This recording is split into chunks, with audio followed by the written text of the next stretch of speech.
Good morning. I treated myself and I went and got Starbucks like a normal school day. Monday and Friday. That's my routine. Hey, guess what? I am here at school. We got permission yesterday to come in as long as we came alone and stayed in small groups.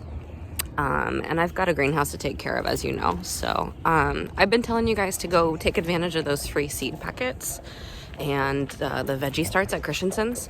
So since I'm here anyways, I thought it'd be a great opportunity for me to teach you or remind you how best to plant seeds and transplant. So come along to the greenhouse with me.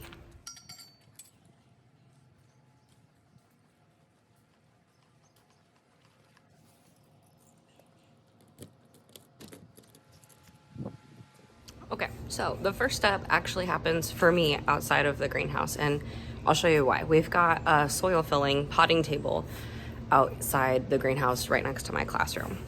Follow along. Okay, this potting table was donated to us a couple years ago, I believe from Skagit Valley Gardens. So I'm doing a couple things today. I'm gonna show you planting seeds, and then I also have some transplanting to do of some of our plants for the plant sale. So I'm gonna show you that as well. So like if you're getting a vegetable start from Christensen's or as your seeds grow up, they may need to be moved. So I've got two different soil mixes and I wanna kind of show you the difference. So for my plants that are already big enough, I'm gonna be transplanting today into a 6-pack cell. See how there are 6 cells, 6 places for plants to go in this container. Those are gonna get this regular like potting soil. What would you buy if you go to home improvement store? You might see like Miracle Grow. Anyways, just a regular old potting soil. But for my seeds today, I'm gonna be planting in peat pots. So they're these recycled material paper product. And when these are big enough to actually be transplanted in the ground outside, I can break apart each individual piece and plant this in the ground and it will decompose. You can actually make your own if you don't want to go out and buy them. You can make your own out of newspaper rolled together and formed with some, I believe it's Mod Podge. I'll try to find a link for you down below. But for seeds, to give them a little bit more of a chance, I use a seed soil mix. It's just a little bit finer and has a little bit more of this white stuff that you're seeing. That's vermiculite and perlite. So there's a little bit more porousness to it. So that way the seeds have an easier time breaking through and setting their roots versus this potting soil mix. It looks very similar, but as you'll notice, it doesn't have as much of that perlite or vermiculite, and it's just a little bit more like coarser. I've planted seeds in this before.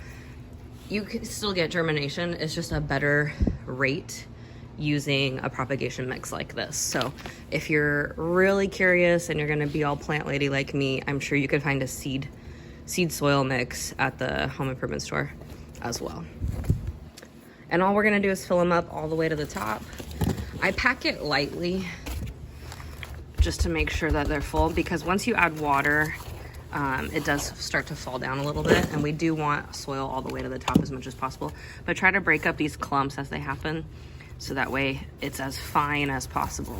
So I'll fill all the way to the top, pack her slightly, and then I'm ready to go in the house. Okay. Once we have them filled with soil, we actually need to wet them down before we put our seeds or our transplants in. It makes the process a lot better, and for the transplant, it helps reduce transplant shock. Think of like when you bring a goldfish home for the first time, the Petco people always tell you, like don't just dump it out into the tank, like set it in the tank in its little baggie for a few minutes to acclimate it to the temperature. Same thing's happening with the plants. So I'm gonna wet these. I'm not gonna drown them or anything, but I am gonna get them pretty good.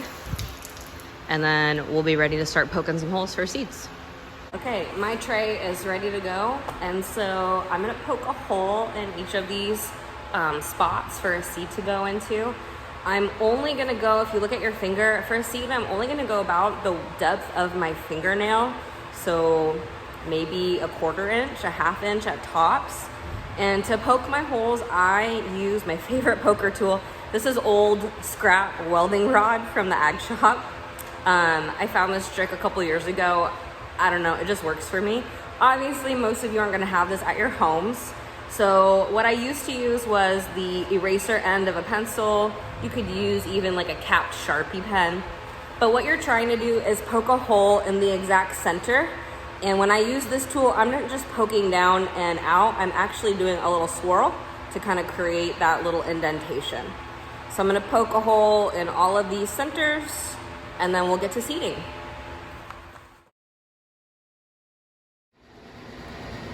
All right, just a little bit about these seeds before we actually get to planting. Depending on what you are gonna grow, you may want a different seed company, depending, and seed companies don't all have the same things available to them. So today I'm gonna start some peas, and this is probably one of the most popular items that Christensen's give away if you went out there and grabbed some stuff. So I'm gonna show you what peas look like, but this company, American Seed, is a lot of different places. You can find it all over the place in town. And I actually bought these at the dollar store of all places, and at the dollar store, these are not $1 each. They're actually 4 packs for $1. So they have really good germination rate. Don't knock it till you try it. Thank you, Delinda. Our CTE secretary is the one that told me about this a couple years back. And I kind of like rolled my eyes at her like, dollar store seeds, are you sure? They work, so thank you, Delinda. And then I'll also be planting some more flowers for my garden. So I'm gonna be doing some goodenia and some basil today. This is a filler flower. This could be a main. It actually looks really pretty. It's got these ruffled double flowers. Ed Hume Seeds is a local Washington State company. I order a lot of stuff from them. A lot of the other things we already have growing in the greenhouse for the plant sale is from these guys. So Ed Hume is very popular. If you're going to do the giveaway downtown at Red Apple, this is the company that they have their rack from. And then my basil today is from Floret. This is an awesome local flower farm that also sells seeds. This is the most pricey out of all of these, but I'm gonna post some links, including her website, down below. She's got a whole bunch of resources for free on her website, including a seed starting guide, so I'll probably attach that as well. But if you're not following Floret on Instagram, it's a beautiful account, but awesome. Erin over there is so awesome, and she's got 2 books out now. She's working on her 3rd. Follow Floret. If you're into flowers, follow Floret. Just trust me, okay? But lastly, before we get started, I wanted to kind of show you guys what these look like, so I'm gonna be bad and dump some out. So these basil seeds, and this is not basil that you eat, by the way, this is a flowering basil. Very tiny, it almost looks like rat poop, just go with it. Godetia from Ed Hume is also pretty small, even tinier though. Look at that difference. So seeds they just vary based on what they are. And then peas, check this out. They look like the actual peas that you'd be eating, just a little bit different in color.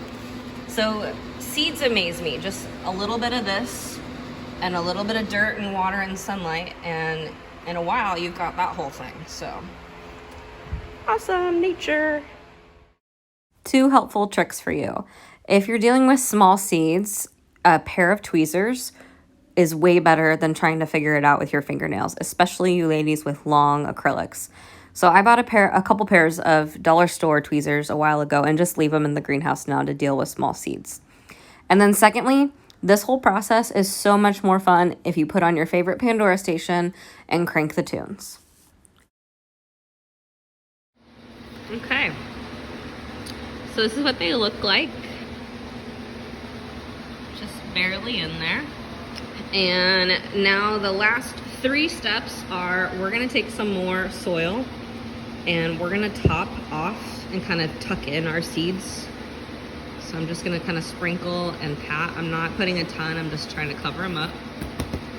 And then I will water them in, that's step 2. And then the very last step is these labels. You always wanna label, you're gonna forget, especially if you have more than one. So I have a label on here of what plant it is and the date that I'm planting. And then on the back I have the variety. For those of you that are just doing 1 or 2 things at home and you don't have multiple peas or multiple flowers of the same kind, you wouldn't need to do that step. But I do. And I think it's cool if you can get 2 different things of one kind of plant, like the pea, or let's say maybe a carrot or a lettuce or whatever. It's kind of cool to do a little experiment about which one grows better, but then also, like, if it's an edible plant, which one ends up tasting better. Maybe it's not the one that's bigger, you know? So just something to think about as you guys move forward. But plant the seed, tuck them in, label it, and water them in. And that's pretty much, now you just wait. Now it's just all up to Mother Nature to do her thing. So what if you have a start already and you are taking it home and want to put it into a new container or even directly into the garden. It's a little early to go directly in the garden here, but I mean, use your judgment. So these are marigolds, so different than what you'll be getting from Christensen's if you're doing their giveaway. But basically, they're gonna come either in a plug tray or they'll already come in sort of a 6-pack container, whatever. These all work the same though. They're plastic, and all you're gonna do is kind of push on and loosen up the soil, and then it will allow you to pull up an entire plug of a plant. It has roots and everything, and we're gonna put this into its new home. So I did the same thing as I did with my seedling tray. I poked a hole, except this time I made them deeper and wider, knowing I would have all of this to put in it. And so you'll kind of try to get all the root hairs in the dirt and center the plant. And the most important part is to do this little like tucking, trying to keep all that soil really pressed in around the base of the plant so that it stays upright, because these are larger plants and we're gonna start watering over the tops of them. And if this is really loose, or if it's already tilted sideways, as I water and add that weight, it's just gonna keep pushing it, pushing it, pushing. And then our plant's not gonna grow correctly. It could stop growing. It could lead to other issues. So really tuck in your plants. And then once you have your container done, you're gonna do the same thing you did with the seeds. You're gonna label it. And if it already comes with a label, you could just take it out and transfer it. And then you should water them in, especially if you're watering into a garden directly outside. Water pretty good.